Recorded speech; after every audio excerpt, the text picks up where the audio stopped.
सत्ता बसपा के कैंडिडेट बन करके आए हैं, अभी पार्टी ने उनको निष्कासित भी नहीं किया है, कैसे अपनों से लड़ेंगे इस चुनाव? नहीं, देखिए, हम माननीय मोदी जी और के नेतृत्व में ये 2024 का चुनाव है, इसको हम जनता के आशीर्वाद और समर्थन से लड़ रहे हैं। भारतीय जनता पार्टी लंबे समय तक अपने अभियानों को लेकर जनता के बीच में है। जब भी राजनीतिक दल, तमाम विरोधी दलों के लोग अभी प्रत्याशी नहीं तय कर पाए हैं, रोजाना कैंडिडेट बदल रहे हैं और हम अपने अभियानों को आगे बढ़ा रहे हैं।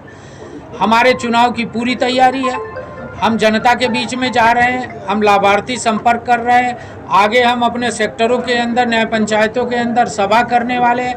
हमारे आईटी वॉलंटियर्स के सम्मेलन हो चुके हैं, हमारे विधानसभाओं के सम्मेलन होने जा रहे हैं, हम नुक्कड़ सभाएं करने जा रहे हैं और जनता मोदी के साथ है, जनता मोदी के विकास के एजेंडे के साथ है। और आज उत्तर प्रदेश के 80 की 80 सीटें हम जीतने में कामयाब होंगे। अखिलेश यादव कह रहे हैं पुराने घोषणा पत्र का हिसाब दे दीजिए, नया वाला तो देखा जाए। नहीं, हमने तो पुराने का भी दिया और हम नए का भी देंगे, लेकिन अखिलेश यादव अपने 5 साल के कार्यकाल का हिसाब क्यों नहीं देते? वो गुंडों के मजार पे जाके फातिया पढ़ रहे हैं। अपने सरकार की उपलब्धि बताएं। उनकी सरकार की उपलब्धि 1 डिस्ट्रिक्ट 1 माफिया था और हमारी सरकार की उपलब्धि है 1 डिस्ट्रिक्ट 1 प्रोडक्ट है। हमने प्रत्येक जिले में ODOP के माध्यम से एक एक प्रोडक्ट को पूरी दुनिया के अंदर पहुंचाया है। हम उत्तर प्रदेश का विकास कर रहे हैं, हम उत्तर प्रदेश की तरक्की कर रहे हैं, हम नौजवानों का विकास कर रहे हैं और हम नौजवानों को रोजगार दे रहे हैं, हम नौजवानों को सरकारी नौकरी दे रहे हैं, हम एक्सप्रेसवे बना रहे हैं, हम सड़कें बना रहे हैं, हम एयरपोर्ट बना रहे हैं, हम उत्तर प्रदेश का विकास कर रहे हैं। और अखिलेश यादव जी गलत बयानी करते हैं। कोरोना की वैक्सीन को भाजपा की वैक्सीन बना कह के अपमानित किसने किया था? अखिलेश यादव ने किया था। अयोध्या में आतंकवादियों का मुकदमा, जिन आतंकवादियों ने अयोध्या में हमला किया था, उनका मुकदमा किसने वापस लिया था? अखिलेश यादव ने लिया था। राम जन्मभूमि आंदोलन में कार सेवकों पर गोली किसने चलाई थी? अखिलेश यादव ने चलाई थी। इस उत्तर प्रदेश और देश के अंदर 2 नेता हैं, एक कार सेवकों पर गोली चलाता है और दूसरा कार सेवकों और अयोध्या में जाने वाले श्रद्धालुओं के ऊपर फूल वर्षा करता है। हमको और उत्तर प्रदेश की जनता को तय करना है कि हमें किसे चुनना है। हमें विश्वास है कि जैसे पहले उत्तर प्रदेश की जनता ने 2014 में, 2017 में, 2019 में, 2022 में, 2023 में समर्थन दिया है, वैसे ही 2024 में बड़ी बहुमत के साथ उत्तर प्रदेश के अंदर हमारी जीत होगी, मैं विश्वास करता हूँ। बीजेपी पुरानी पेंशन की क्यों नहीं बात कर रही है? पुरानी पेंशन क्यों वापस नहीं? पुरानी पेंशन हमने वापस नहीं लिया था। पुरानी पेंशन उसी UPA 1 और UPA 2 की सरकार में फैसला हुआ था, जिसमें आज सभी लोग शामिल हैं। कर्मचारियों का घोषणा पत्र में जरा सा भी ख्याल नहीं किया गया। कर्मचारी, सबसे ज़्यादा रोजगार की बात हमने कही है, सबसे ज़्यादा कर्मचारियों को सुविधा देने की बात हमने कही है, सबसे ज़्यादा नौकरियां हमने दी है और आगे भी हम इस पर काम करेंगे। पुरानी पेंशन कोई मुद्दा नहीं आपका?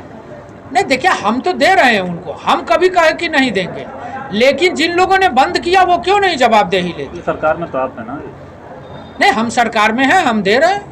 इलेक्टोरल बॉन्ड को लेके क्या कहेंगे, जो दुनिया का सबसे बड़ा स्कैम निकल रहा है? देखिए, वो कोई स्कैम नहीं है। कांग्रेस उस पर झूठ बोलती है, समाजवादी पार्टी झूठ बोलती है। हमारी 303 पार्टी की 303 सांसदों की पार्टी को सबसे कम चंदा मिला और जो 50 सांसद की पार्टी है उसको सबसे ज्यादा INDIA को चंदा मिला। इलेक्टोरल बॉन्ड का विरोध इस नाते कर रहे हैं, जब जांच हुआ है उसके बाद चंदे दिए। इलेक्टोरल बॉन्ड का विरोध इस नाते हो रहा है कि उसमें चंदे का हिसाब किताब है। पहले चंदे जब नगद था तो चंदे का हिसाब किताब नहीं था, वो पैसा नानी के घर जाता था।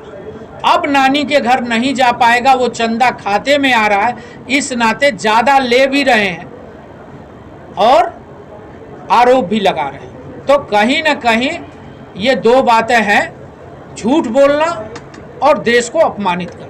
एक आखिरी सवाल हमारा ले लीजिए। महिला खिलाड़ियों की बात आपने की, अपने घोषणा पत्र में भी आपके, और बगल के ही जिले में ब्रजभूषण शरण सिंह को टिकट दे दिया गया। बड़ा हो हल्ला मचा, बड़ा बवाल मचा उसको लेकर, और टिकट भी लास्ट में फाइनल किया गया। क्या महिला खिलाड़ी, 2 नीतियां क्यों हैं पार्टी की? कोई 2 नीति नहीं है। महिला खिलाड़ी ही नहीं, इस देश की कोई भी बहन, उत्तर प्रदेश की कोई भी बहन, किसी के साथ भी किसी की हिम्मत नहीं है जो कोई भी अपराध कर सके। जो अपराध करेगा वो जेल के पीछे जाएगा और उसके साथ कानून सख्ती से काम करेगा। बीजेपी के सांसद इमरान कह रहे हैं कि बीजेपी के सांसद इमरान नहीं सॉरी कांग्रेस के सांसद इमरान कह रहे हैं कि भाजपा जो कांग्रेस जो है से भाजपा 17 साल का हिसाब मांगती है और 2000 का नोट 7 साल नहीं चला पाई बीजेपी। इमरान मसूद हमेशा देश तोड़ने की बात करते हैं। इमरान मसूद हमेशा नफरत की बात करते हैं। उन्होंने गला काटने की बात कही थी प्रधानमंत्री की, और उनको कांग्रेस महिमा मंडित करती है, और कांग्रेस भी देश तोड़ने का काम कर रही है और इमरान मसूद भी देश तोड़ने की बात कर रहे हैं। 400 पार इस बार होगा निश्चित। माननीय प्रधानमंत्री जी का नारा है 400 पार। आप देखिए 2014 में हमने कहा था पूर्ण बहुमत की सरकार, माननीय प्रधानमंत्री जी ने कहा था जनता का आशीर्वाद मिला, हम पूर्ण बहुमत की सरकार। 2019 में माननीय प्रधानमंत्री जी ने नारा दिया था 300 पार, और जनता के आशीर्वाद से हमको देश की जनता ने 303 सीटों का समर्थन दिया, और माननीय प्रधानमंत्री जी ने फिर नारा दिया है 2024 400 पार। फिर एक बार मोदी सरकार, आप सबके आशीर्वाद से एनडीए 400 पार जाएगी। बस्ती में किससे किससे लड़ाई है आपकी? हमारी किसी से लड़ाई नहीं है। बस्ती हम निर्वाचन जीत रहे हैं, बड़े बहुमत के साथ जीतेंगे।